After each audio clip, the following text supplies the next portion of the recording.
Teenage pregnancy is a public health priority. It can present greater risks to health and mental health and barriers to education and employment. The likelihood of becoming pregnant as a teenager is also higher among the more vulnerable women in our society. Historically speaking, the UK has seen relatively high rates of teenage pregnancy. Imagine a typical UK school about 20 years ago and a year group of 100 15-year-old girls. Over the next 3 years, you'd expect to see 14 to 16 pregnancies amongst this group before they finish school, compared with as few as 5 or 10 in some European countries. This prompted the launch of England's teenage pregnancy strategy in 1999, with the goal of halving rates of teenage pregnancy in 10 years. It came at an estimated cost of £280 million by its end in 2010.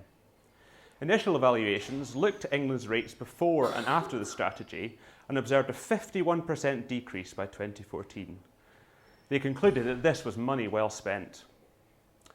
But how much of this is attributable to the strategy? What would have happened anyway? Policy evaluation needs to take into account other changes that would have happened even without the intervention, rather than attribute everything to the strategy. My project aimed to nail down the true effect of the strategy using two natural experimental methods. First, I compared England with Scotland and Wales.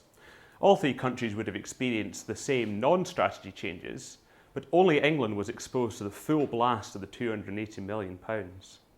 But I saw that all three followed the same pattern. The strategy didn't cause England to fall faster.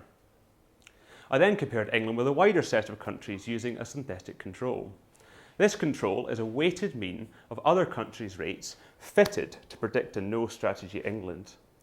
Again, the control followed the same pattern.